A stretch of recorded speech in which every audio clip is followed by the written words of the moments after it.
Sorry, just trying to fix you guys.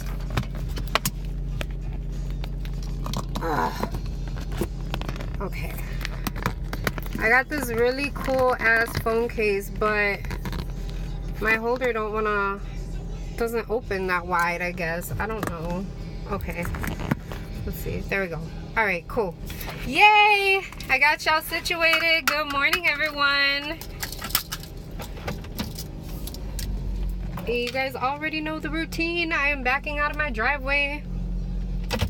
It is beautiful out today. I hope you guys can. Well, it's not so bad. I need to start taking my phone out of the case and then putting it in the holster, I guess, because putting it in the holster because the holster does not open as wide as my phone case does, and I'm in love with my phone case. I got the one, if you guys be on Facebook, I don't know if it just keeps popping up on mine, but it probably pops up on other people's. It's the phone case that looks like a spell book and it says witchcraft on it. That's the one I got. Maybe I should roll up my windows. Okay, yeah, I'm gonna roll up my windows. I'll just put the AC on, that way y'all can hear me. Okay, so I got a video request. Oh, there. I got a video request. A sister of mine, shout out to my sister Melly. Sister of mine had a question. It was a really good question too.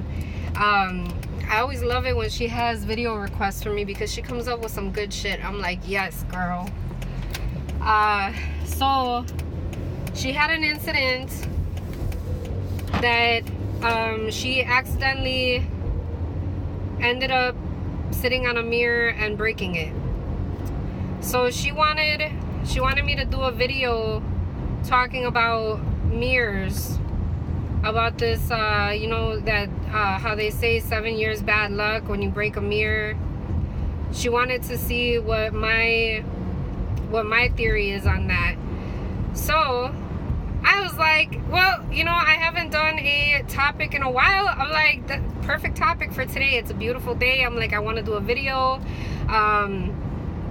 And so the way that mirrors work with me, and it all depends on how it was broken, because I have seen people in rage smash mirrors with their fists. I've seen this. Like, I've been around some crazies, so I have seen this. Those are the people that when they're looking into a mirror and they punch that mirror, that's when you're gonna get that bad luck. For me, that's my belief, is okay, that shit's gonna, because you're looking at your reflection, you're putting anger into your blow, into once your energy comes to that energy with that mirror and that mirror shatters, you're putting all that anger and all that rage into that mirror, and you're breaking that mirror while you're reflecting on yourself. So yes, you are gonna send yourself bad luck. 7 years, possibly longer, maybe not, maybe 7 weeks, but still you're gonna be dealing with some shit because you just punched a mirror out of anger. Now, for those of us who have accidentally broken mirrors,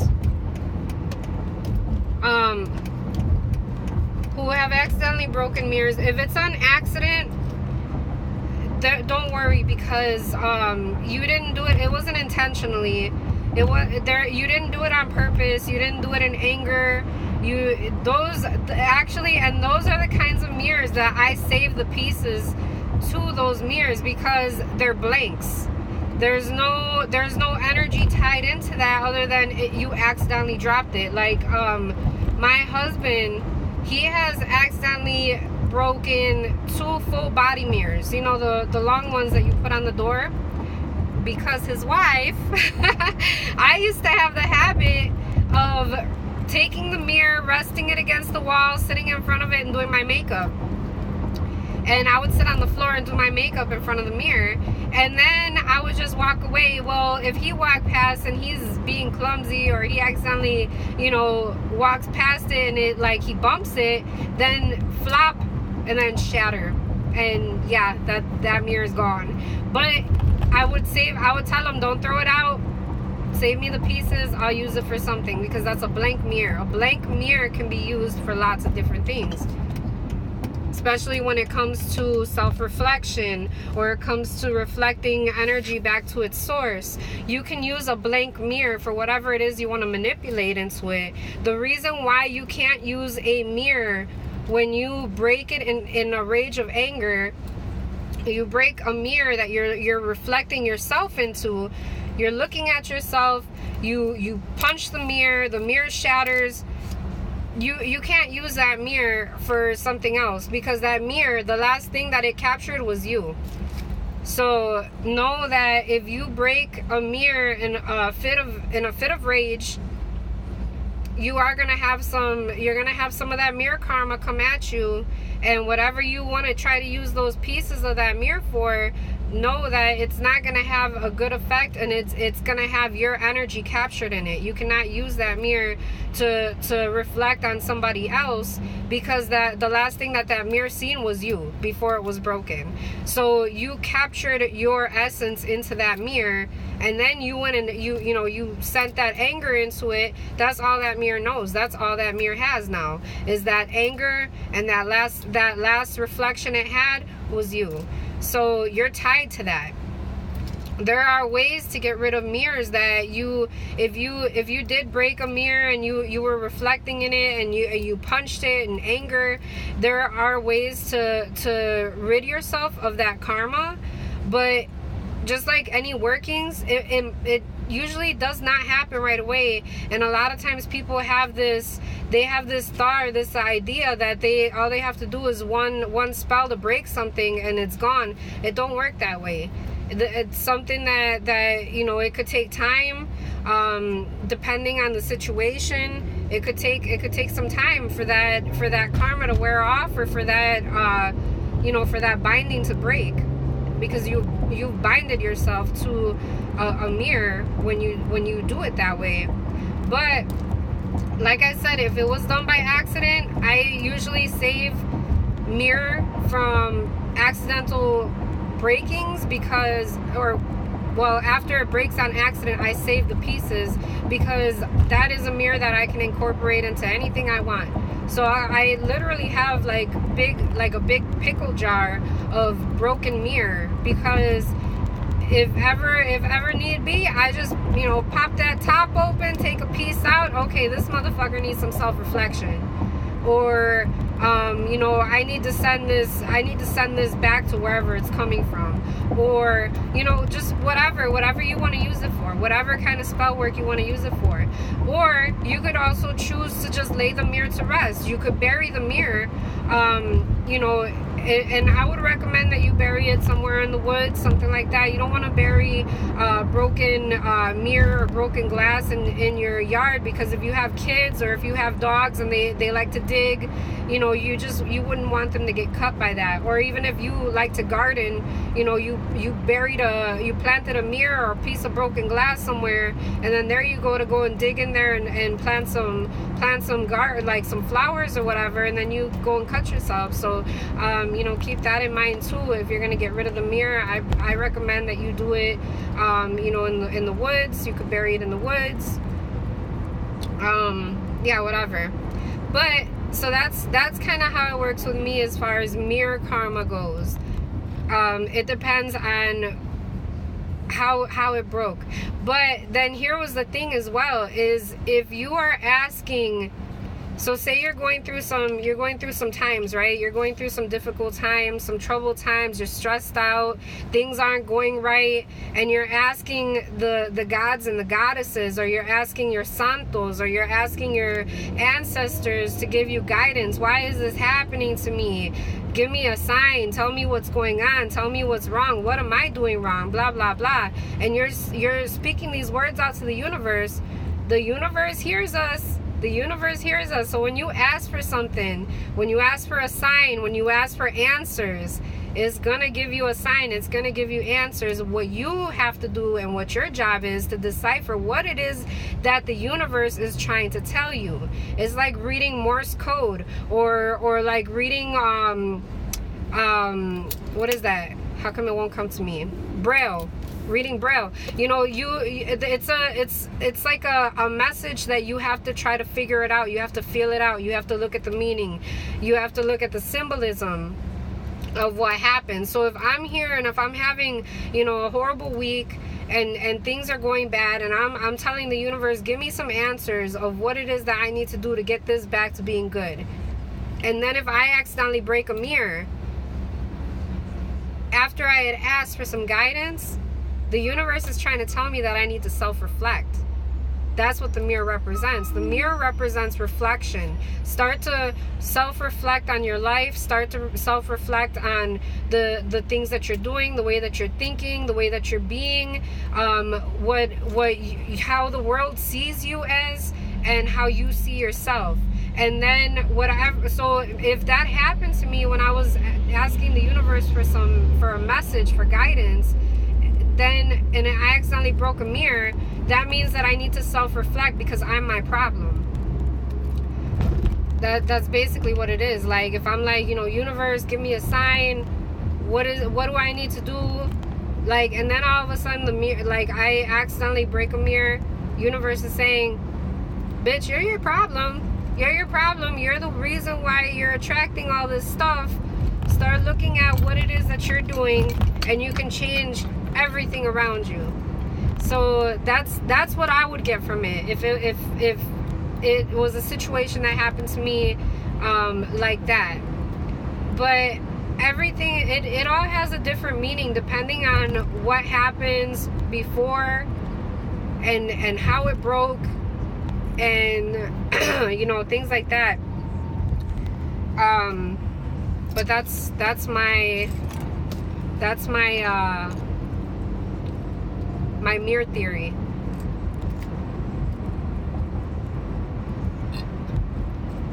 Oh, I was thirsty. So, yeah, I'm on my way to the shop right now. Oh, okay, I got a light. I can catch up with you guys. Got a water mustache. Let's see. Oh, good morning, Trini. Good morning, Elizabeth. Good morning, Cassie, my love. Let's see. Tanya says, you can run, but you can't hide. She said, my niece kicked me into a full length and kicked me into a full length and cut my back. Wish I had those pieces still. She said, do you still believe in breaking one to use?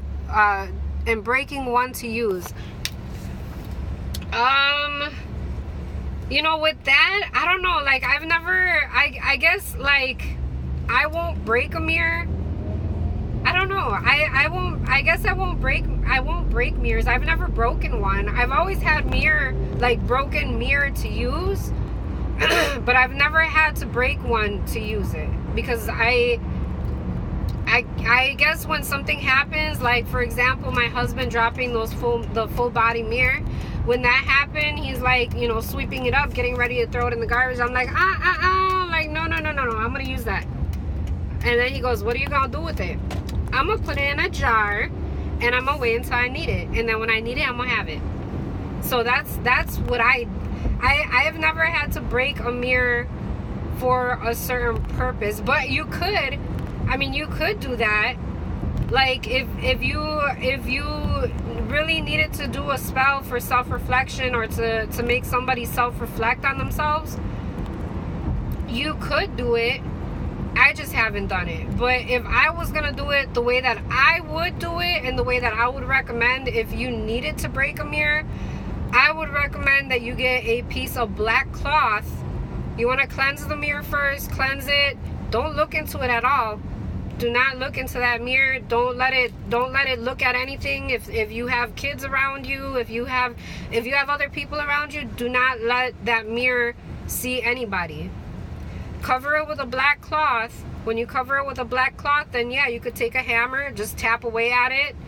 But when you're breaking it, make sure that your intentions are in a good state, because if you have some type of anger and rage in you, that's exactly what you're putting into this mirror. You're putting that in there. So that would just be if I needed, if I had to break a mirror and I didn't have any mirror on me. Or you don't even have to use broken mirror. You could use like Dollar Tree. They have like little compact mirrors sometimes. You could just use one of those. And I mean, it's $1, you know. So if you have to get rid of it, I mean, what's $1 when you're doing a spell, you know? So you could do that. It doesn't have to be a broken one. It could be a little, like if you go to Hobby Lobby, and if you go in like the mosaic section where there's mosaic is basically little pieces, like they'll have glass, they'll have little pebbles and things like that. It's to do mosaics, basically broken pieces of things to create a bigger image. In that section, they'll have little pieces of, they'll have little mirrors, little itty bitty square mirrors. That's really all you need. You know, it doesn't mean like you need a big piece of mirror. It doesn't mean it has to be a shard. It doesn't have to be broken. You can get a pack of those mirrors, keep them on hand, and anytime that you need to work a reflection spell or to back to sender spell, you just take one of those little square pieces of mirror and you can use that even. Yeah, so that's I guess for me, I would avoid breaking a mirror. Like I wouldn't do it on purpose. Like I wouldn't purposely break a mirror just because I wouldn't. But like I said, that doesn't, you know, my magic is different from your magic. And if you feel okay with doing that and you don't feel like there's gonna be any type of you know, ill will or anything like that, then yeah, you could do it. I mean, yeah, if you feel okay. All right, let's see. Tanya says, I have never broken one on purpose, but Lady Grave Dancer says you can. Yeah, you can. Yeah, you know, you can do it. Like, if you can break a mirror on purpose if you wanted to. Just, you know, be mindful and make sure you're being safe. I mean, you could do anything. Like, some people are afraid of using spirit boards, but here's the thing, is that if you protect yourself and you know what you're doing, then you have nothing to be afraid of. Because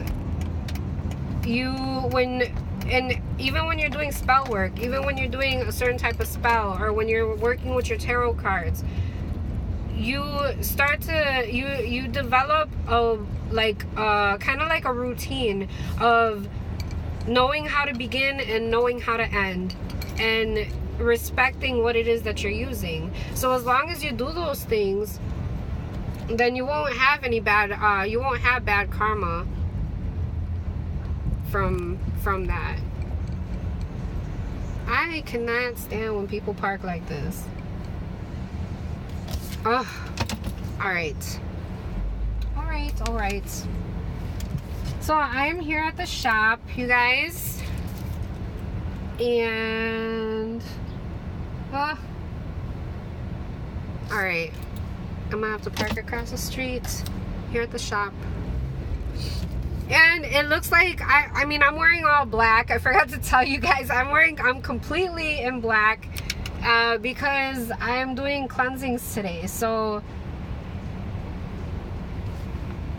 normally, yeah, I do like to wear black, but today I'm all in black. Like, you would think I'm going to a funeral, which I consider these the cleansings that I do.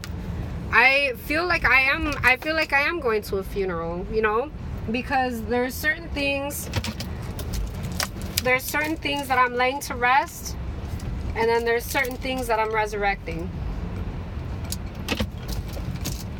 and I'm prepared for it, you see. So even for the work that I'm about to do, and that's the thing too, is that not a lot of people will do cleansings, because they could easily have something latch onto them, even though their intentions are for a good purpose, for a higher purpose. I mean, I'm removing things from people and bringing back the things that they have lost about themselves. That's a great thing. That's a beautiful thing for what I'm about to do for people today. It's a great thing, but at the same time, just because it's a great thing doesn't mean that I shouldn't have some type of protection. So the colors that I wear in cases like this, I wear certain jewelry. This right here is a Tibetan quartz, and it has a turquoise ring on it, which is a ring that's very meaningful to me. It's very symbolic to me. This is a ring that my dad had given me when I was a kid, and so I wear this, and the ring is too big for me. It was too big for me when I was a little kid, but it's still too big for me because I have really little fingers. But I wear it because it's like my armor. This is like my protection. And you know, the turquoise is very meaningful for me. It's very symbolic for me. It's very powerful for me. It's protecting me. The color that I'm wearing all black. You know, so I am camouflaging myself from anything dark, anything negative. And yeah, like everything that I'm wearing is all black. And even during the cleansings, I remove my shoes. I do not wear shoes when I do cleansings because I need to keep myself grounded while I'm doing this.